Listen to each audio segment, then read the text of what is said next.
Hello, everyone. I'm Eric Breeden. I've just created a YouTube channel, and this is my official channel. I hope you'll support me. The Young and the Restless. Spoilers full. Welcome back to our channel, Y and R Family. Today is a beautiful day to dive into the absolute madness that is Genoa City. Grab your favorite drink, settle in, and let's unpack all the explosive drama that just went down. We have so much to discuss, so let's get into it. I cannot even breathe right now. I am literally typing this up at 2 in the morning because my brain is running 1,000,000 miles a minute after watching this latest episode. I mean, seriously, can we talk about what is happening on The Young and the Restless right now? I have been watching this show religiously since 2015, and I have seen some wild storylines, but the level of absolute chaos they are throwing at us right now is completely off the charts. I am half celebrating because the drama is so incredibly good, and I am half complaining because my favorite characters are being put through the absolute ringer. I'm sorry, but I just need to vent to people who actually get it. If you are as emotionally invested in this show as I am, you know exactly how I am feeling right now. My heart is pounding. Let's just jump right into the deep end because I am so worked up. We have to talk about Victor Newman. The mustache is out of control. I mean, we all know Victor is ruthless. We all know he plays God with people's lives on a daily basis. But using an AI program to generate fake evidence of illegal activities to frame Phyllis, are you kidding me? This is a whole new level of diabolical, even for him. Remember when they tried the Marco Annicelli doppelganger storyline with Jack years ago? Yeah, didn't work then either in terms of realism. But this AI plot, it is so modern, so terrifying, and so classic Victor all at the same time. I am sitting here screaming at my screen because it is just so brilliant, but so unbelievably evil. Wait, I'm getting ahead of myself. Let's back up and talk about how this whole Victor master plan was revealed. We get this incredibly tense scene at the ranch with Victor and Michael Baldwin. Michael is just standing there, probably questioning every single life choice that led him to being Victor Newman's legal lapdog. Victor casually drops the bomb that he is going to force Phyllis to hand back Newman Enterprises. And how is he doing this? Because Phyllis made the colossal mistake of giving him control of Chancellor Industries. I was yelling at the TV when that happened months ago. I literally said, Phyllis, do not trust this man. But did she listen? No. And now Victor is using that exact leverage against her to destroy her empire. So Victor looks Michael dead in the eye and tells him that the plan is already in motion right now. He is using this new artificial intelligence program to literally invent proof that Phyllis has been committing corporate crimes against him. He is going to blackmail her with actual prison time unless she hands over the company. I mean, the sheer audacity of this man. And Michael, bless his heart, is the only one who ever dares to ask the logical questions. He asks Victor, what if it doesn't do what you want? What if you lose control of it, Victor? Which is a very valid point. You cannot just unleash fake digital evidence into the world and expect it to stay perfectly contained. But Victor doesn't care. He is so blinded by his need to win and his hatred for Phyllis.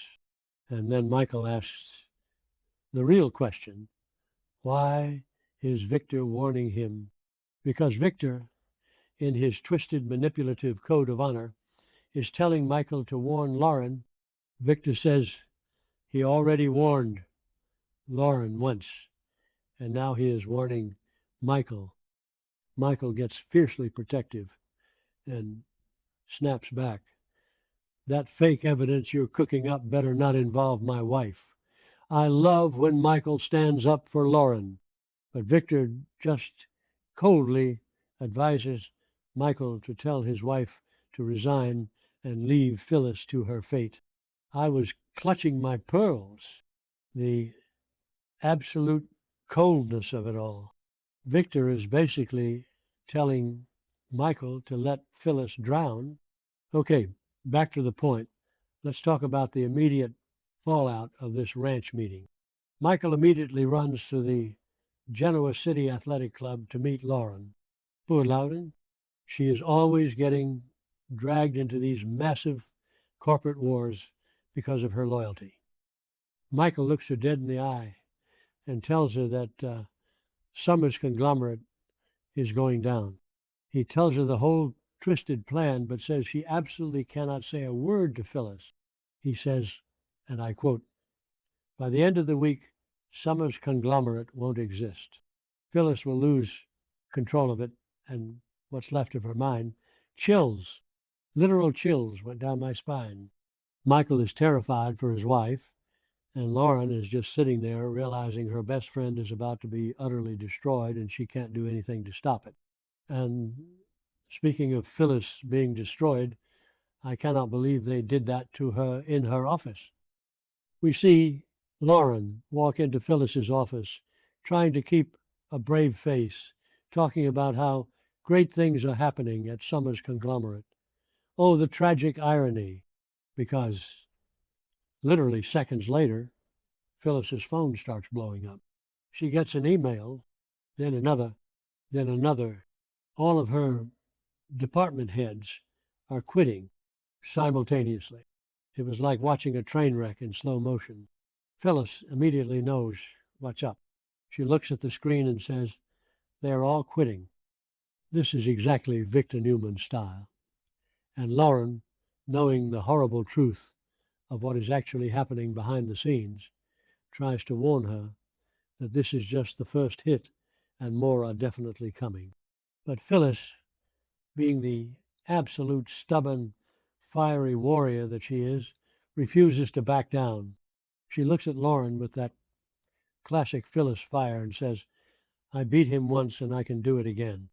No one can take this away from me." I wanted to cheer for her. I really did. I love a defiant Phyllis, but my heart was breaking because I knew what was coming next. Lauren looks down at her phone and realizes the nightmare is even worse than she thought. She tells Phyllis that everyone else is quitting too. The entire senior staff is gone. Victor brought them all out. He completely gutted her company from the inside out in a matter of minutes.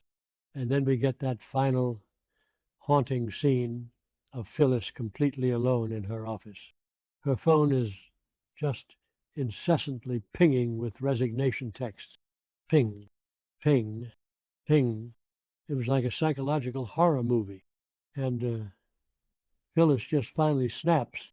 She yells at her phone, "Go! I don't need you. Go!" And then she looks up, her face just twisted in pure rage, desperation, and heartbreak, and screams, "Damn you, Victor! Incredible acting. Give Michelle Stafford the Emmy right now."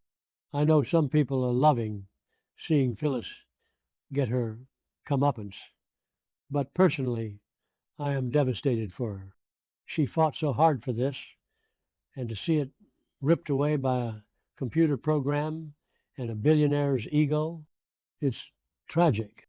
But wait, the corporate drama isn't even the only thing making me pull my hair out right now. Can we talk about Devon and Abby? I am so frustrated with Devon right now, I could literally scream into a pillow. I used to love Devon. He was the moral compass of the show. He was the sweet billionaire who just wanted to do the right thing. But ever since this whole Mariah situation, he has turned into someone I don't even recognize. He is so cold.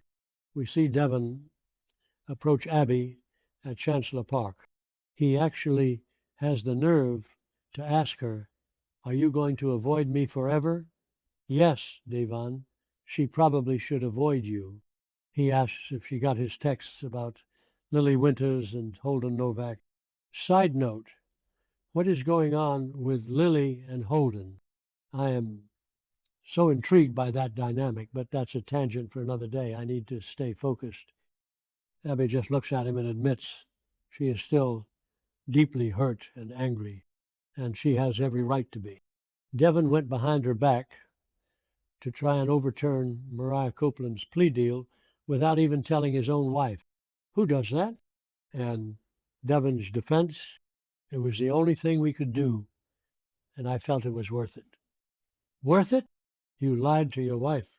Devon. Abby straight up asks him if he wants to push Mariah to the point where they throw her in prison.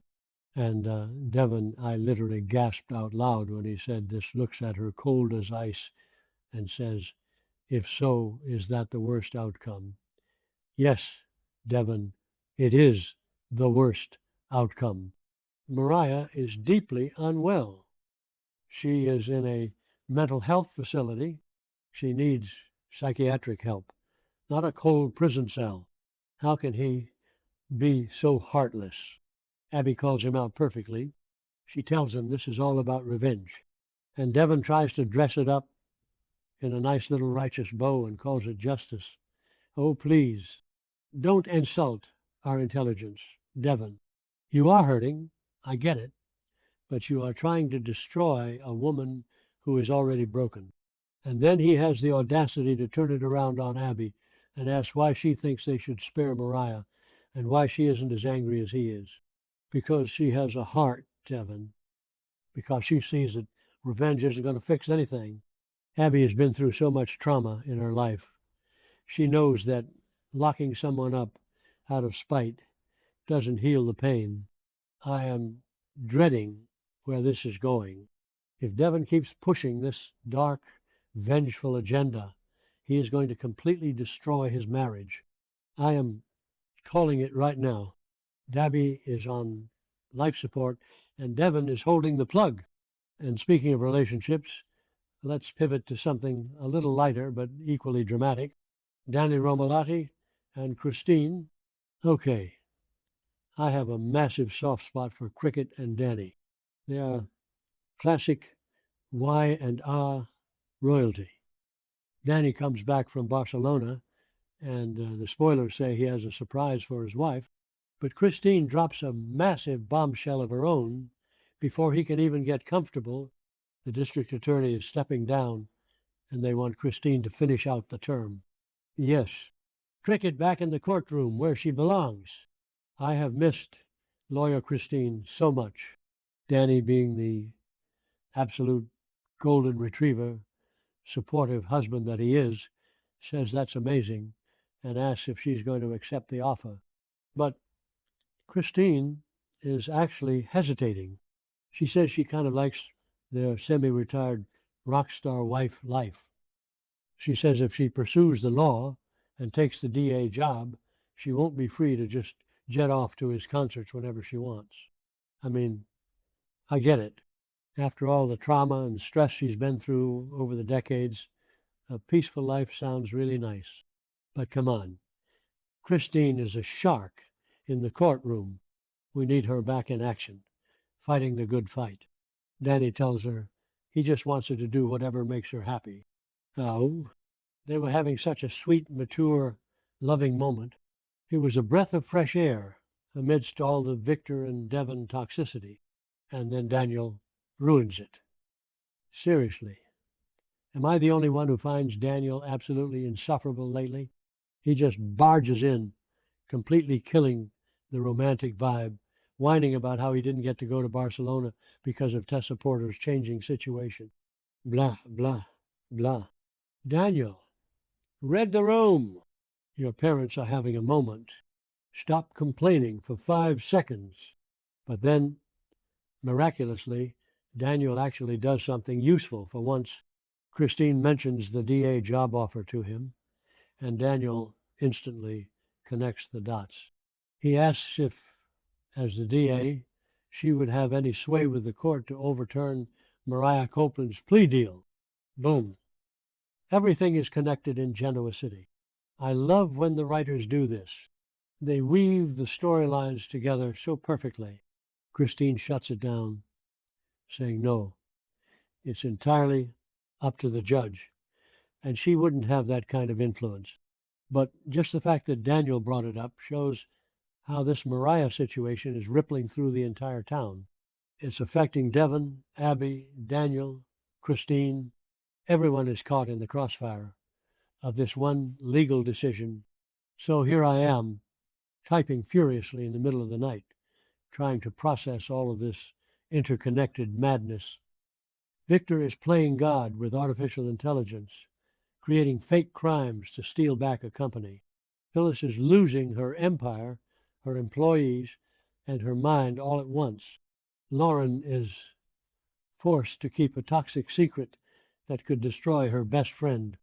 Devon is letting vengeance completely poison his soul and his marriage to Abby. And Christine might be the next district attorney right in the middle of the most controversial plea deal the town has seen in years. I am exhausted, emotionally, physically, spiritually exhausted. But you know what? I wouldn't have it any other way. This is exactly why we watch the soaps. This is why I have dedicated years of my life to these fictional characters, because when the young and the restless hits the gas pedal, they absolutely do not let up. They give us the drama, the tears, the corporate espionage, and the screaming matches in the park. What is going to happen tomorrow? Is Phyllis going to find out about the AI program and try to hack Victor back? Is she going to team up with someone unexpected to fight the mustache? Maybe she'll go to Jack for help? Or maybe she'll completely snap and do something incredibly dangerous. And what about Devon? Is Abby going to pack her bags and leave him if he doesn't drop this vendetta against Mariah? I am so stressed out just thinking about the possibilities. I know some people on the forums are complaining that the pacing is too fast right now, or that Victor is being too cartoonishly evil with the AI stuff, but I am entirely here for it. Give me all the ridiculous, over-the-top drama. Give me the emotional confrontations in Chancellor Park. Give me Michelle Stafford throwing things in her office and screaming at the heavens. I am strapped in for this ride, and I am not getting off anytime soon. This is soap opera perfection, and I am living for every single second of it.